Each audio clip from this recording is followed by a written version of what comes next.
जय हिंद दोस्तों। स्वागत है आपका आपके प्लेटफॉर्म केपी रेलवे पर। और आज हम मैथ का जो RW पे फ्री मॉक टेस्ट आते हैं संडे के दिन, हम उसका यूपीएसआई का मैथ का सॉल्यूशन देखेंगे। ठीक है, तो हमारा पहला क्वेश्चन होगा कि एक दुकानदार अपने माल पर उसके क्रय मूल्य से 20% अधिक अंकित करता है और प्रत्येक वस्तु पर 10% की छूट देता है, तो उसका लाभ प्रतिशत बताना है।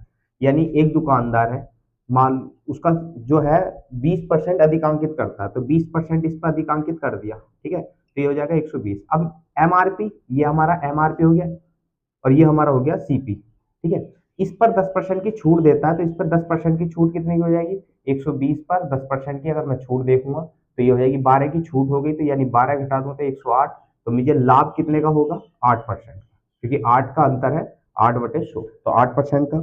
अगला सवाल देखेंगे हम। दूसरा नंबर, कोई व्यक्ति अपनी चाल में 40% की वृद्धि करता है, तो ऐसा करने से वह अपने कार्यालय सामान्य समय से 9 मिनट पहले पहुंचता है। यानी वो कह रहा है कि कितने की वृद्धि करता है वो? 40 की। ठीक है, तो 40% की जो कंडीशन हो जाएगी, हमारी फ्रैक्शन वैल्यू हो जाएगी, वो हो जाएगी 2/5। यानी पहले उसकी स्पीड थी 5, अब हो गई उसकी 7। इनका एलसीएम कितना गया? 7 6 42, 5 सॉरी, इनका एलसीएम 5 और 7 का एलसीएम कितना जाएगा? 35। 5 से कट गया ये 7वां, 7 से कट गया ये 5वां। तो वो ये कह रहा है तो अपने कार्यालय समय से 9 मिनट पहले पहुंच जाता है। यहाँ हम कितने पहले पहुंच रहे हैं? 2। 2 के बराबर कितना है? 9। एक की वैल्यू कितनी आ गई? 4.5। ठीक है, लेकिन तो उसने बोला सामान्यतः उसे अपने कार्यालय पहुंचने में कितना समय लगेगा। तो कितना सामान्य समय? 7 में गुणा कर देंगे भैया 4.5 की, तो 7 पंजे 35, 7 चौक 28, 28 और 3 कितना हो गया? 31। हमारा जो सामान्य समय लगेगा वो 31.5 मिनट का समय लगेगा। ठीक है, अगला क्वेश्चन हो जाएगा हमारा। 20 महिलाएं और 20 महिलाएं और 15 पुरुष मिलकर 20 महिलाएं और 15 पुरुष मिलकर एक कार्य को 6 दिन में पूरा कर सकते हैं। यानी वो कह रहा है 20 महिलाएं, महिलाएं मतलब वुमेन, प्लस 15 पुरुष, 15 मेन, उसी कार्य को 6 दिन में कंप्लीट कर सकते हैं। ठीक है, एक अगली एक अकेली महिला को काम पूरा करने में 150 दिन लगते हैं। अकेली महिला यानी एक वुमेन को 150 दिन लगते हैं। तो डिवाइड कर लो, यहाँ से क्षमता का अनुपात निकल जाएगा, 1/25 25 बार।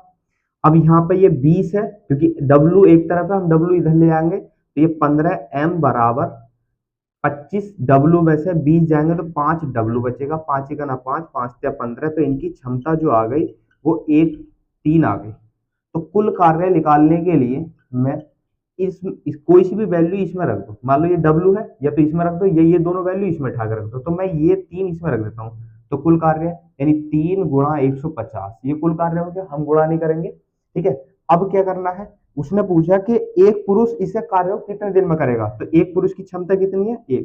एक से डिवाइड कर दूंगा, तो यानी एक जो पुरुष है कार्य कितने समय में करेगा? कार्य समय में करेगा। ठीक है ना, तो क्या हो जाएगा? 15 से 45, 450 हमारा आंसर हो जाएगा। ठीक है, अगला क्वेश्चन है हमारे सामने। अगला क्वेश्चन अगला क्वेश्चन आ जाएगा। वो ये कह रहा है, यदि एक बिल में 30%, यानी वो कह रहा है एक बिल है, बिल में या तो आप 30% की छूट ले लो, या 20% की दो क्रमिक छूट ले लो। यानी 20% की, 20 और 20% की दो छूटें, दो छूटें। ठीक है ना, दो छूटें ले लो। अब क्या कह रहा है? बीच में दो छूटों के बीच में 42 रुपए का अंतर आता है। यानी यहाँ 30 का है, अगर मैं 20% की दो छूटें लूंगा तो 20 हमेशा करते हैं, छूट का मतलब negative, negative minus minus plus, 20 गुणा 20/100, तो ये हो गया हमारे पास कितना? 20 20 40, 2 दूनी 4, माइनस के 40 में से ये 4 गए, तो हमारे पास बच गया 36। ये भी छूट है तो ये भी ऐसे मान लो माइनस है, तो यहाँ 25%, यहाँ पर अंतर कितने का भैया? 6 का। तो 6 की वैल्यू कितनी दे रखी है? 42। लेकिन हमसे पूछा क्या गया है? सवाल में कह रहा तो बिल की राशि कितनी होगी, तो डिवाइड करूंगा 6 सत्ते 42, 2 जीरो लगा दो, क्योंकि हमें 100% की वैल्यू बतानी होती है। ठीक है, अगला क्वेश्चन देखेंगे हम। अगला क्वेश्चन है हमारे पास। रवि 150 रुपए प्रत्येक पर 5 पेन, यानी 150 रुपए में एक पेन खरीदता है वो, 5 पेन, 15 पंजे 75। ठीक।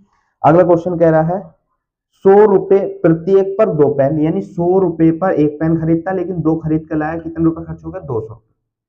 250 रुपए प्रत्येक पर 3 पेन, 250 रुपए प्रत्येक पर 3 पेन, तो ये हो गया 25 के 75। तो हमारे पास टोटल कितने रुपए हो चुके हैं? हमारे पास हो चुके हैं 75 दूनी 150 और 200 1700 रुपए हमारे पास हो चुके हैं। अब सवाल में ये कह रहा है रवि द्वारा प्रत्येक वस्तु का औसत मूल्य। वस्तु हमारी यही तो है, ये वस्तु है, ठीक है, और ये क्या हमारे पास? रुपए है। तो वस्तु 5 2 7 3 10, औसत निकालने के लिए क्या करेंगे भैया? हम 10 से डिवाइड कर देंगे, तो 0 से 0 औसत आ जाएगा प्रत्येक पेन का 170 रुपए प्रति पेन। ठीक है, अगले क्वेश्चन की ओर चलेंगे। अगले क्वेश्चन की ओर, अगले क्वेश्चन क्या कह रहा है हमारे पास? सवाल है 90 गुणा 3 भाग 9 प्लस 4 भाग 2 गुणा 3 ऑफ 4 गुणा 8 भाग 18 गुणा 2 माइनस 4 का मान बताना है। ठीक है, तो मान बताने के लिए हमें क्या करना होता है? ये होता है बोर्ड मास पर। तो पहले हम प्लस, ठीक है ना, प्लस जो बोर्ड मास होगा पहले ब्रैकेट हटाते हैं, ब्रैकेट के बाद यानी ऑफ ऑफ या का शब्द का प्रयोग मिलता है तो गुणा से पहले इसका प्रयोग करते हैं। गुणा से पहले किसका प्रयोग करते हैं? इसका। ठीक है, और यदि फिर उसके बाद भाग, गुणा, फिर उसके बाद प्लस या माइनस, हम इनमें से कोई से भी एक कर लेंगे। तो अब सबसे पहले ब्रैकेट सोल्व करेंगे। ब्रैकेट के अंदर ये है तो 18 दूनी 36, 36 में से 4 गए कितने बजे हमारे पास? 32, तो ये तो हो गया 32।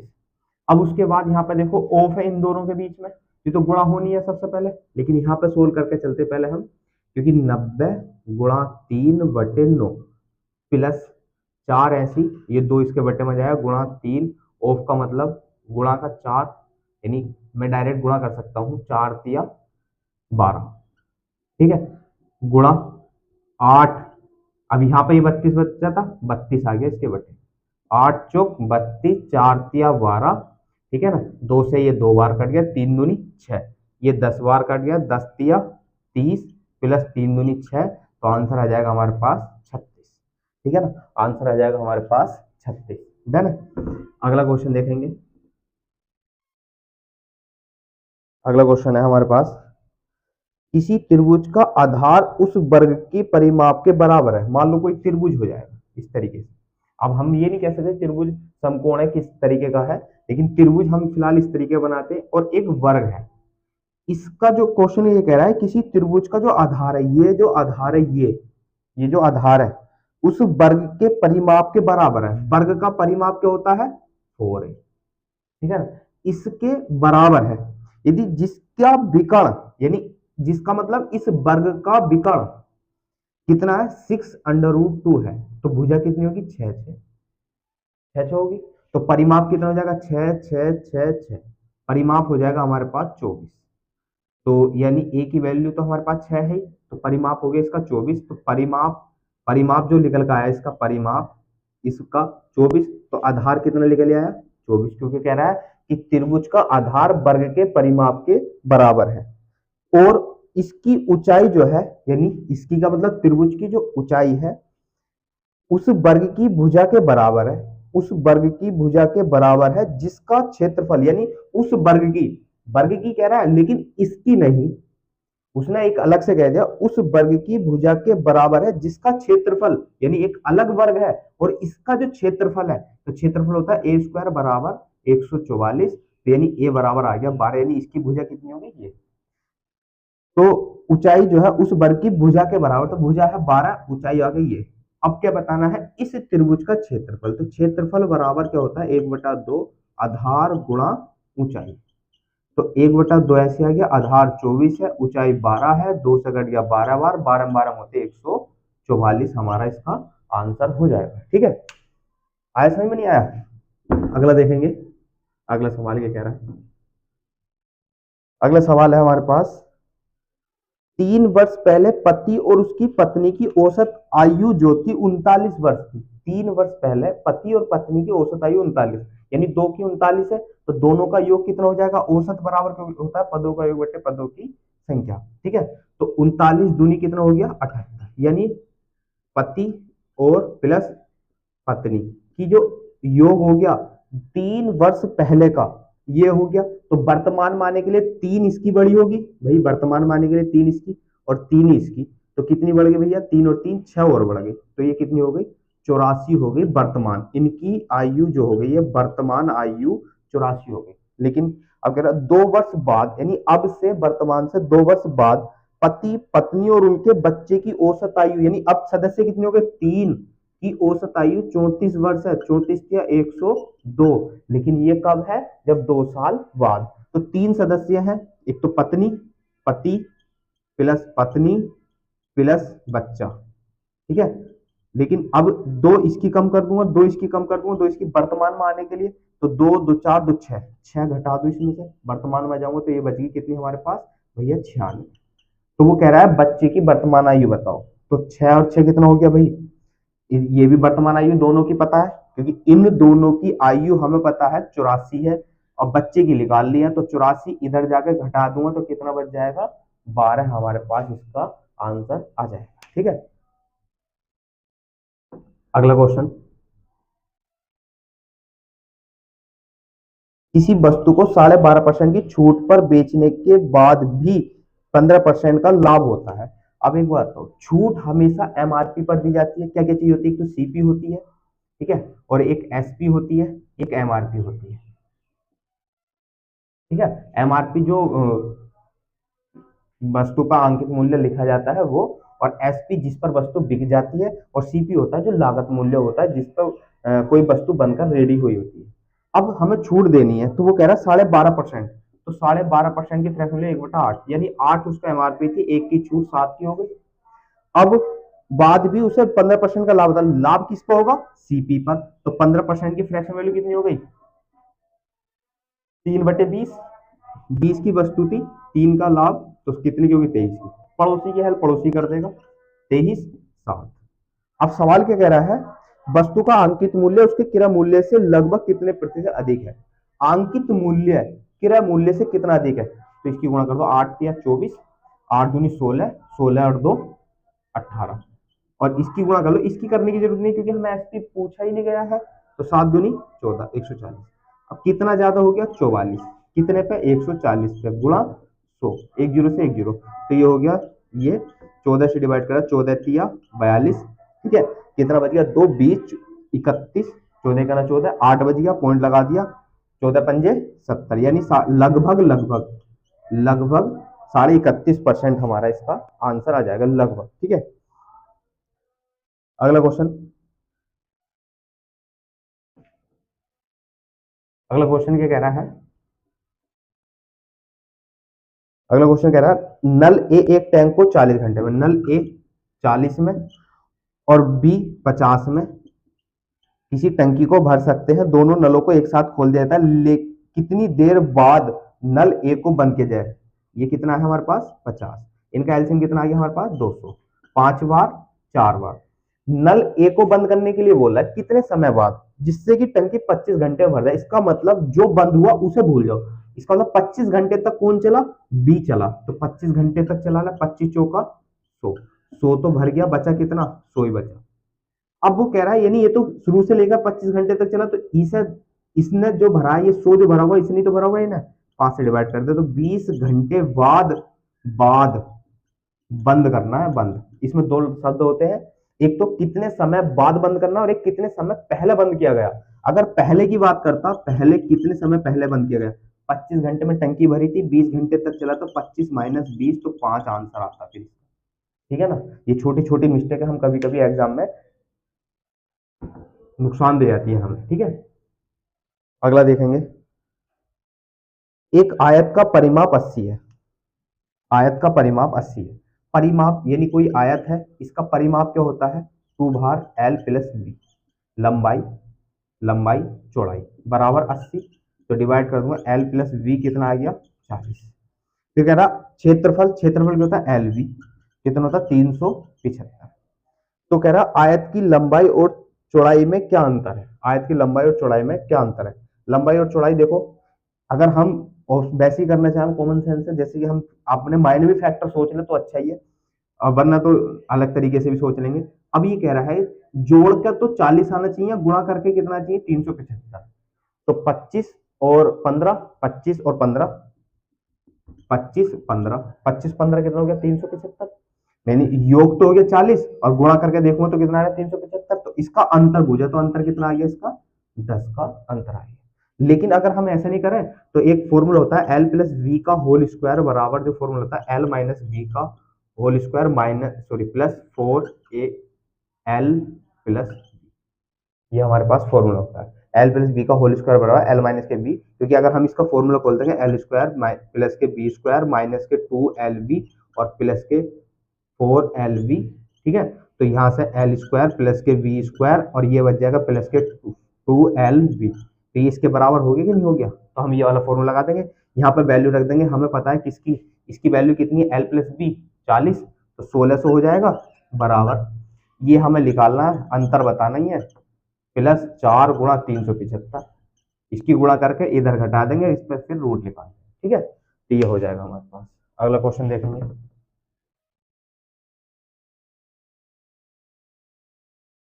अगला क्वेश्चन है ए बी और सी का जो अनुपात है, ए अनुपात बी अनुपात जो सी है, इनका जो अनुपात है 2/3, 3/5, 5/6।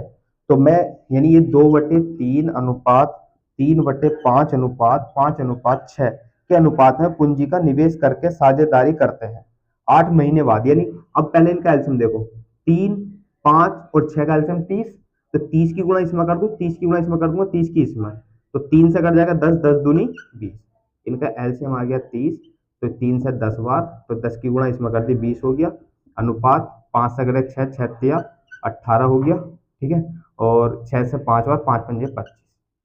लेकिन सवाल ये कह रहा 8 महीने बाद ये अपनी पूंजी में 25% की वृद्धि करता है, यानी 8 महीने तक तो ये ऐसे चला, तो 8 से पहले गुणा कर लो, 8 दूनी 16, 160 रुपए प्लस 25% की वृद्धि करने के बाद 1 साल तक हम व्यापार करते हैं, तो कितने महीने बचे हमारे पास 4 महीने, तो 20 में 25%, 125/100, 5 बार, 5 से 25 बार, तो इसका मतलब 25, 25 बचा, 25% की वृद्धि करने के बाद 25 बन गया, जिसमें 4 से गुणा कर दी तो 25 चौका 100, ठीक है ना। तो हो गया, तो ये टोटल कितना अनुपात, जिसे अभी ऐसे रहने दे, ये 12 महीने तक चला, तो ये हो गया 216 अनुपात, ये भी 12 महीने तक चला, तो ये हो गया कितना 300, ठीक है। तो ये हो जाएगा 260 अनुपात 216 अनुपात 300। 4 से कट रहा है, 4 से काटो, 4 छंग 24, 4 पंजे 20, 65 बार, 4 पंजे 20, 4 चौक 16 और 4 से 75 बार, ठीक है। तो ये हो जाएगा हमारे पास, योग करेंगे हम इसका, तो 5 4 9 9 5 10 14 का 4 हासिल लग गया 1, 6 5 5 10 4 14 का 4 हासिल लग गया 1, 6 और 6 12, 12 7 19, 194, 194 की वैल्यू दे रखी है हमारी 5882 तो लगभग कितना कम है, 6 6 18 होते हैं, यानी इसका मतलब कितनी बार कट गया 30 बार। किसकी वैल्यू बतानी, तो लाभ में सी का हिस्सा बताना, तो सी कितना है 75, 75 में 30 की गुणा कर देंगे तो 75 के होते 225, तो आंसर क्या हो जाएगा 2250, ठीक है। ये हमारे इसका आंसर है। अगला क्वेश्चन देखेंगे हम लोग। अगला क्वेश्चन, अगला क्वेश्चन क्या कह रहा है हमारे पास, अगर कह रहा वो ये कह रहा है 20,000 तथा 40,000 रुपए की राशियां, एक तो 20,000 की राशि है, 20,000 की राशियां और 40,000 की राशि, ठीक है ना, ये दो अलग अलग राशियां हैं। अब वो ये कह रहा है 3 वर्ष के लिए क्रम से 10% और 15% प्रति वर्ष की साधारण ब्याज की दर पर दिया गया, तो कुल साधारण ब्याज कितना होगा। यानी इसे तो दिया गया 3 वर्ष के लिए 10%, 10 या 30, 3 दूनी 6,000 रुपए ब्याज होगी। इसे दिया गया 15, 3 गुणा ये परसेंटेज है 15%, तो 15 से 45, 45 चौका 18, ठीक है ना, यानी 180, ये 18,000 रुपये, तो टोटल ब्याज कितना हो गया 24,000 रुपये हमारा इसका आंसर हो गया, ठीक है। अगला क्वेश्चन देखेंगे हम, सवाल है हमारे पास 12 गुणा 5 माइनस ब्रैकेट है 200 माइनस 501 प्लस 247 माइनस 386 और भाग 2। तो सबसे पहले क्या करेंगे, हम इसे जोड़ेंगे। तो क्योंकि सबसे पहले ब्रैकेट सोल्व करते हैं, तो ब्रैकेट 7 और 1 8, 4 ऐसी 7 ऐसी, इसमें से घटा देंगे 386, 2 बच गया, 14 में से 8 गए, 6 बच गया, और इसका मतलब 6 में से ये 362, 362 ये बचा। 200 में से 362, अगर क्योंकि ये प्लस का बचा घटाऊंगा, अब 200 में से घटाना है ये, तो बचा माइनस के 162, ये माइनस के 162 बचा। ब्रैकेट जो लग रही है वो यहाँ तक लग रही है, यानी ये भाग बाद में जाएगा, तो 12 पंजे 60, तो यहाँ माइनस लग रहा है, ये माइनस, क्योंकि ये अंदर माइनस का बचा है, तो माइनस माइनस प्लस, तो 12 पंजे 60 प्लस 162, इसे जोड़ दूंगा तो ये 2, 6 दूनी 12 का 2, हाँ से लगे ये 2 बार, 2 से डिवाइड करना, 2 से डिवाइड करूंगा तो कितनी बार करेगा, 1 1, ये हमारा इसका आंसर हो जाएगा। ठीक है, अगला क्वेश्चन देखेंगे। अगला क्वेश्चन क्या है हमारे पास, अगला है ए एक कार्य को 130 दिन में पूरा कर सकता है और बी उसी कार्य को 195 में। ए एक कार्य को 130 दिन में पूरा कर सकता है, बी 195 में पूरा कर सकता है। एक साथ कार्य करते हुए वो उसी कार्य को कितने दिन में पूरा करेंगे। तो इसका एलसीएम लेंगे, तो ये एलसीएम हो जाएगा 130 195, 13 से डिवाइड करूंगा, 13 से 10 बार, और 13 का ना 13 होते हैं, और 13 पंजे 65, 5 से काटूंगा तो 5 से 2 बार 3 बार, तो 3 दूनी 6, 6 पंजे 30, और 13 से 39, 390 इसका एलसीएम हो गया। ठीक है, 390 इसका एलसीएम हो गया। 13 से डिवाइड करा, 0, 13 दिया, 3 बार कटा, और ये कितनी बार कट गया, 2 बार, दोनों मिलकर 3 और 2 5, 5 से डिवाइड करना, 5 सत्ते 35, 4 बचा, 5 अट्ठे 40, यानी 78 हमारा इसका आंसर हो जाएगा। ठीक, अगला क्वेश्चन देखेंगे। अगला क्वेश्चन है हमारे पास, एक व्यक्ति की आय और व्यय का अनुपात, आय व्यय और फिर क्या बचता है, खर्च, सॉरी बचत, बचत, उसने अनुपात दिया, आय अगर 8 है, व्यय 5 है, तो बचत 3 होगी। अगर मैं 2 जीरो लगा लूं, कोई फर्क पड़ रहा है सवाल पर, नहीं बिल्कुल भी नहीं, क्योंकि सवाल हमें आसान बनाने के लिए इतने करना है कि अब वो कह रहा है उसकी आय में 25% की वृद्धि, अगर इसमें 25% की वृद्धि करूंगा मैं, तो 25% की वृद्धि का मतलब 25 1/4, 4 दूनी 8, यानी कितने की हो जाएगी, 200 की वृद्धि, इसमें 200 की वृद्धि हो जाएगी, जोड़ा नहीं है अभी। फिर ये कह रहा है और उसके बीए में 28% की वृद्धि, 28% की फ्रैक्शन वैल्यू कितनी हो गई, अगर मैं ऐसे निकाल लेता हूँ 500 बटे ये 2 जीरो 5 5 अट्ठे 40, 5 दूनी 10, 10 4 14, 140 की यहाँ वृद्धि। ठीक है, कितने का, कितने की बचत होने लगी, यानी 200 रुपए आपकी सैलरी बढ़ी और 140 रुपए आपके ये हो गए, खर्च बढ़ गया, तो बचत कितने की, 60 की, कितने पे, 300 पे, गुणा 100, 2 जीरो से 0 3 से डिवाइड करा तो 20% हमारा आंसर आ जाएगा। ठीक है ना, क्योंकि वो कह रहा है उसकी बचत में कितने प्रतिशत की वृद्धि हो गई। ठीक है, अगला देखेंगे। अगला क्वेश्चन है, निम्नलिखित में कौन सी संख्या 55 से विभाजित है। 55 से विभाजित, 55 का नियम क्या कहता है, 11 गुणा 5 में तोड़ लो, यानी वह संख्या 11 से भी कटनी चाहिए और 55 से भी कटना चाहिए। तो ऑप्शन दे रखे हैं इसके 18, 5, 6, 25, दूसरा 17, 11, 25, 16, 44, 85, तीसरा 17, 87, 65। तो 5 का नियम तो सारे में लग रहा है, अब 11 का नियम देखो, तो 5 के नियम से तो मतलब नहीं। 11 का नियम क्या कहता है, 11 का नियम कहता है अंकों का 6, 6 और 2 8, ये हो गया 8, 8 से 14, 14 5 19, इनका अंतर कितने का रहा, 11। तो 11 का नियम कहता है सम और विषम, सम और विषम वैसे नहीं, जो सीरियल में नंबर है, सम और विषम में जो सीरियल में नंबर है उनके अंतर या तो 11 0, 11 22 33 तरीके से होना चाहिए, तो वो 11 का नियम से कट रहा है, तो इसका मतलब ये 11 से कट रहा है, तो इसका मतलब आंसर हमारा यही हो जाना है। ठीक है, अगला क्वेश्चन देखेंगे।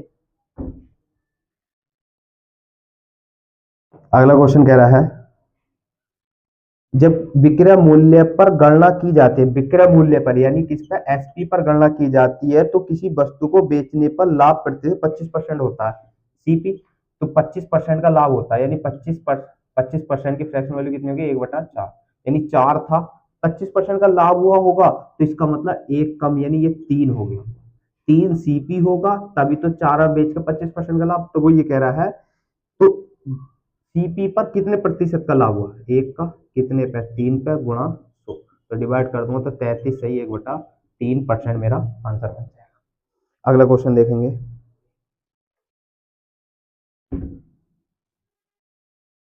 अगला क्वेश्चन है हमारे पास, ये भी इसी तरीके का सवाल है। 120 भाग 20 गुणा 22 प्लस 31 बट्टे में है सारे के 8 का स्क्वायर 6 गुणा 4 प्लस 22 स्क्वायर बराबर के 1। तो क्या हो करेंगे भैया, पहले तो डिवाइड करेंगे, 20 से घटा 6 बार, 6 बाई हो गया, तो ये हो गया 6 बाई प्लस के 31, इसे 6 चौक 24 8 अट्ठे 64, ठीक है। 64 में से 24 गए, कितने बचे, 40 प्लस 22 स्क्वायर बराबर के 1। इसकी गुणा इधर हो जाएगी, 22 स्क्वायर है ना ये, हाँ, इसकी गुणा 6 बाई प्लस के 31 बराबर 40 प्लस के 22 स्क्वायर, ठीक है ना, ये बाई है हमारा।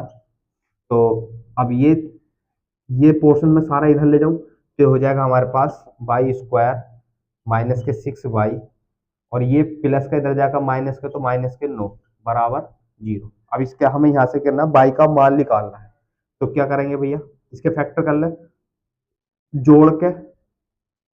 जोड़ के या घटा के कितना आना चाहिए, माइनस के, सॉरी ये प्लस के बचेगा, ठीक है ना, क्योंकि 31 ये हो जाएगा 40 सॉरी 22 स्क्वायर प्लस के 40 माइनस के 6 बाई और माइनस के 31 बराबर 0, ठीक है।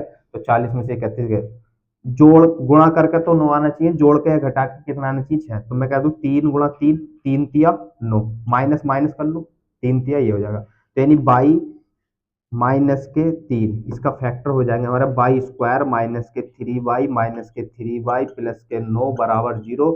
तो बाई कॉमन ले लूंगा, तो बाई माइनस के 3 बचा, यहाँ से भी माइनस के 3 कॉमन ले लो, तो बाई माइनस के 3 बराबर 0, ये हो गया बाई माइनस के 3 और बाई माइनस के 3 बराबर 0, तो ये हो जाएगा बाई बराबर 3 हमारा इसका आंसर हो जाएगा, ठीक है।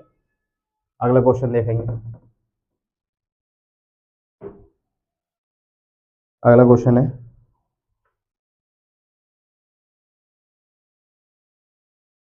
किसी ऋण को 2 समान वार्षिक किस्तों में वापस करना है, यदि ब्याज की दर प्रतिवर्ष 10% है, जिसकी गणना वार्षिक चक्रवृद्धि आधार पर है, तो प्रत्येक किस्त यानी 65-34 की है, तो लगाया गया ब्याज क्या होगा, ठीक है ना। तो यानी राशि क्या होगी, ये कहने का मतलब इस सवाल का ये है, ब्याज रुपए में क्या ज्ञात करें, ब्याज ज्ञात करना है, तो हमें क्या करना है, वापस करना है, किस्त है, चक्रवर्ती ब्याज 10% की 1/10, कितने किस्तों में कहा उसने, 2, तो 10 से 11, 10 का वर्ग 100, 11 का वर्ग 121, किस्त हमेशा समान बनती है, तो समान बनती है तो 121 से इसे समान करने के लिए, यानी एलसीएम 121 आ गया, तो एक 11 बार कट रही है, एक बार इसकी गुणा कर दो इसमें, तो ये हो जाएगा 110 और ये हो जाएगा 121, एक की गुणा कर दूंगा ये 100 और ये हो जाएगा 121, ठीक है। इन्हें जोड़ दूंगा तो टोटल राशि कितनी बैठ रही है, 210।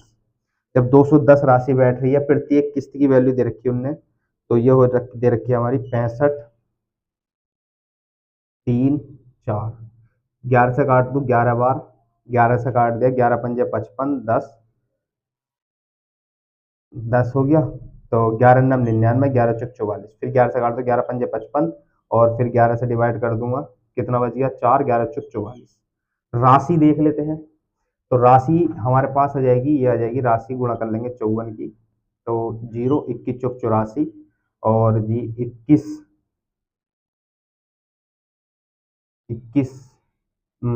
पंजे 105, 105 और 8 113, ठीक है ना। तो ये हमारे पास राशि आ गई। अब वो ये कह रहा है प्रत्येक किस्त, अब ब्याज बताना है, ब्याज कितना प्राप्त हुआ, तो 65-34 रुपए का एक किस्त है, किस्त कितनी दी हमने 2, तो 65 गुणा 2 गुणा कर ले, तो 65 34 में गुणा 2 से कर दूंगा, 4 दूनी 8, 3 दूनी 6, 5 दूनी 10, 6 दूनी 12 और 1 13, बस इसका अंतर करना है, तो 8 ऐसी आ गया, 6 में से 2 ऐसी आ गया और 0 में से 3 जाएगा नहीं, ढाई ले 3 7 ऐसी आ गया, 1 ऐसी आ गया, तो कितना आ गया 17 28 हमारे पास किस्त आ गई, ठीक है। चलो बस, और तो भी ठीक है। आज हमने कुछ सवालों के सॉल्यूशन देखे, कुछ हमने अभी छोड़ भी दिए क्योंकि वीडियो ज़्यादा बड़ी हो रही है, ठीक है। तो अगली वीडियो में देखेंगे और जो सवाल बचे, बाकी आप रिस्पॉन्स देना कैसे लगा, स्पीड ज़्यादा हो तो स्लो करके देख लेना, ठीक है। और बाकी सवाल हम धीरे धीरे लगाने की कोशिश करेंगे। सवाल नंबर हमने बता रखा है। सॉल्यूशन के बारे में अपनी कमेंट जरूर बताएं कि सॉल्यूशन किस तरीके का था। बाकी कोशिश ये करिए कि बहुत शॉर्ट और बहुत अच्छे तरीके से बताया जाए। मैथ बाकी बहुत आसान हो जाएगा अगर आप पढ़ना शुरू कर दोगे तो, ठीक है। बाकी चैनल को सब्सक्राइब और शेयर भी ज़्यादा से ज़्यादा करें। धन्यवाद।